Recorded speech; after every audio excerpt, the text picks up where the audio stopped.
नमस्कार प्यारे साथियों, उम्मीद करता हूँ आप सभी बहुत ही बढ़िया होंगे। आप सभी के काफी ज्यादा कमेंट और मैसेज आ रहे थे कि सर आईटीबीपी ट्रेड्समैन की भर्ती के बारे में, कुछ कट ऑफ के बारे में आइडिया दीजिए, जिससे कि हमें ये पता चल पाए कि कितने नंबर वाले बच्चे ट्रेड टेस्ट के लिए बुलाए जाएंगे और इस भर्ती का पूरा प्रोसेस क्या होगा। तो फाइनली मैं आप सभी को यहाँ पे जो आपकी 287 पोस्ट के लिए आपकी ट्रेड्समैन वाली भर्ती जो कि 2022 में निकाली गई थी, इसके बारे में पूरी जानकारी आपको देने वाला हूँ, जिसका फिजिकल ऑलरेडी आप सभी का हो ही चुका है। साथ ही में आप सभी का रिटन एग्जामिनेशन कंडक्ट होने के बाद आप सभी ने अपनी आंसर की चेक कर ली और आपको ये पता चल चुका है कि कितने नंबर आपके आ रहे हैं। तो आपको कट ऑफ के बारे में एग्जैक्ट आइडिया मिल जाएगा। साथ ही में यहाँ पे सारी चीजें मैं क्लियर कर दूंगा कि भर्ती का जो आगे का प्रोसेस रहेगा वो किस तरीके से वर्क करेगा, ट्रेड टेस्ट की क्या अहमियत रहेगी या आगे किस तरीके से प्रोसेस कंप्लीट रहेगा। तो वीडियो को आप लास्ट तक ध्यान से जरूर देखें, आपके लिए काफी इंफॉर्मेटिव वीडियो रहने वाली है। और वीडियो पसंद आए तो वीडियो को लाइक शेयर करके चैनल को सब्सक्राइब कर लें और बेल आइकन पे प्रेस कर लें, ताकि फ्यूचर में भी आपको हमेशा सबसे पहले अपडेट मिलते रहे। आगे बढ़ते हैं और आप सभी को पूरी जानकारी देते हैं। देखिए यहाँ पे अगर हम बात करें तो टोटल अगर नंबर ऑफ वैकेंसी की बात करें, सबसे पहले कि यहाँ पे खाली मैं ट्रेड्समैन वाली भर्ती की बात कर रहा हूँ, यानी ट्रेड्समैन के जो टोटल पोस्ट है वो है आपकी 287। तो 287 के लिए अलग अलग ट्रेड में अलग अलग वैकेंसी आपकी निकाली गई है। सबसे ज्यादा पोस्ट आप सभी को पता है कि स्वीपर में आपकी वैकेंसी निकाली गई है। अगर हम यहाँ पे बात करें कि ये 287 जो आपकी वैकेंसी है, इस भर्ती का प्रोसेस क्या है, तो देखिए आप सभी को पता है कि आपका रिटन एग्जामिनेशन हो चुका है। रिटन एग्जामिनेशन आपका 50 मार्क्स का यहाँ पे हुआ था।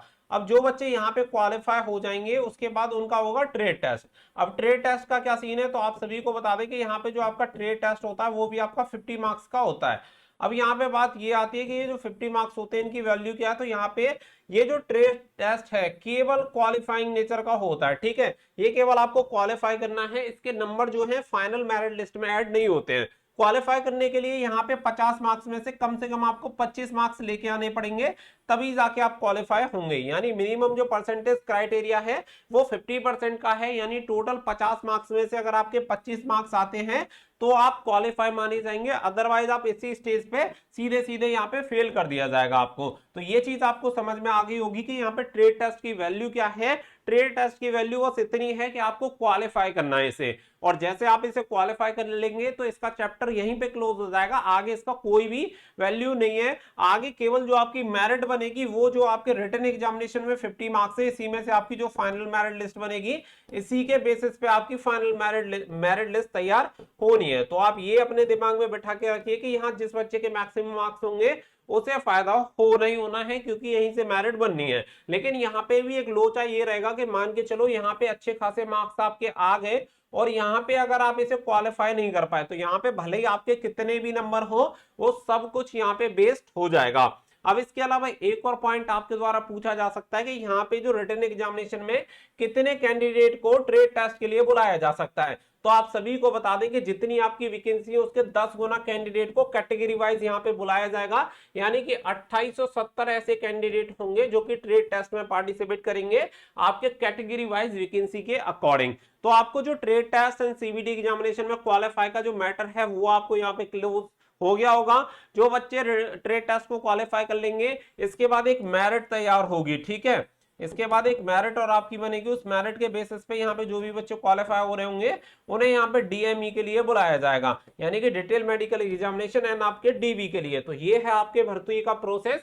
तो ये पूरा आपको पहले क्लियर होना चाहिए। इसके बाद यहाँ पे चलते हैं आपकी कट ऑफ के बारे में और आपको बताते हैं आपकी कट ऑफ के बारे में कि कितनी कट ऑफ आपकी यहाँ पे रह सकती है। तो यहाँ पे देखिए कट ऑफ के बारे में अगर हम बात करें तो ऑलरेडी मैंने आपको बता दिया है और आप सभी को बताइए कि यहाँ पे जो आपके टोटल मार्क्स हैं वो कितने हैं 50। इसी में से आपकी फाइनल मेरिट लिस्ट तैयार होनी है। अब यहाँ पे जितना डेटा कलेक्ट किया जा सकता था, क्योंकि लगातार आप कल से ही मैसेज कमेंट करने लग रहे हैं कि सर ट्रेड्समैन का बनाओ, हालांकि मैंने ट्रेड्समैन की कोई ज्यादा वीडियो बनाई नहीं है, लेकिन फिर भी जब आपके इतने सारे कमेंट आए तो मैंने ट्रेड्समैन का जो भी डेटा है आईटीबीपी का ये मैंने कलेक्ट करना स्टार्ट किया कि कितने बच्चों के कितने मार्क्स आ रहे हैं, क्या स्थिति है, पेपर का लेवल कैसा है। पेपर का लेवल तो इजी टू मॉडरेट ही है, पेपर बहुत ज्यादा हल्का था, मतलब बहुत हाई फाई उसे बिल्कुल नहीं कह सकते। अब किसी का पेपर ना फंसा हो वो अलग बात है कि किसी के नंबर कम आए हो, लेकिन पेपर आपका ठीक ठाक नॉर्मल लेवल का आपका आया था, कांस्टेबल के हिसाब से। बाकी का यहाँ पे बात करें तो यहाँ पे 50 मार्क्स में से टोटल हम यहाँ पे डायरेक्टली आ जाते हैं कि आपकी कट ऑफ के बारे में, कि यहाँ पे आपकी कट ऑफ क्या हो सकती है, कितने नंबर पे यहाँ पे सेफ रह सकते हैं। तो देखो मैं बात करूं जनरल एंड ईडब्ल्यूएस, कोई ज्यादा फर्क यहाँ पे जनरल एंड ईडब्ल्यूएस में रहेगा नहीं, लगभग सिमिलर ही आपकी कट ऑफ रहेगी। अगर आप इतना मान के चलो, देखो मैं आपको एक आइडिया दे रहा हूं कि 42 से 44 के बीच में अगर आपके नंबर हैं, लगभग अगर आपके इतने नंबर हैं तो आप ट्रेड टेस्ट के लिए क्वालिफाई कर जाओगे और फाइनल सिलेक्शन भी आपका हो जाएगा। अगर इतने नंबर हैं तो, अगर इससे नीचे आपके कम हैं तो थोड़ा डाउटफुल हो सकता है, लेकिन इतने नंबर पे आपकी बात बन सकती है। अगर मैं बात करूं कि यहाँ पे ओबीसी कैटेगरी, तो आप ओबीसी कैटेगरी इतना ही मान सकते हो कि यहाँ पे एक नंबर कम मान सकते हो, यानी कि लगभग 42-43 नंबर के आसपास इनकी भी कट ऑफ रह सकती है। 41-42 एक आध नंबर का ही इन तीनों कैटेगरी में डिफरेंस रहेगा, जनरल, ईडब्ल्यूएस एंड ओबीसी। तो ज्यादा डिफरेंस यहाँ पे देखने के लिए मिलेगा नहीं, क्योंकि 50 नंबर का यहाँ पे पूरा पेपर है, 100 नंबर का होता तो ये थोड़ा डिफरेंस यहाँ पे 2 नंबर तक का यहाँ पे बढ़ जाता।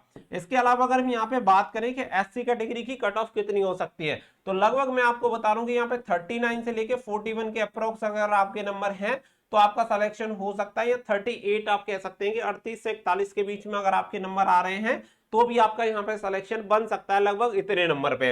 अगर मैं एसटी की बात करूं तो एसटी कैटेगरी के लिए लगभग आप ये मानिए 36 से 37 के बीच में आपकी कट ऑफ रह सकती है।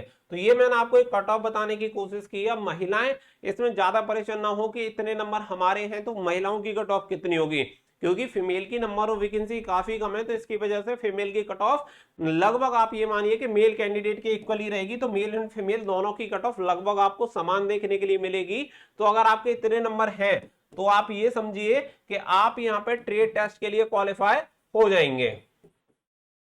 तो ये बनती है आपकी कट ऑफ, जो भी मेरे पास डेटा है उसके अकॉर्डिंग मैंने आपको बता दी है। बाकी का अपने ट्रेड टेस्ट के लिए तैयारी करते रहिए। मिलते हैं नेक्स्ट वीडियो में, फिलहाल के लिए बस इतना ही। So thank you for watching. जय हिंद, जय भारत।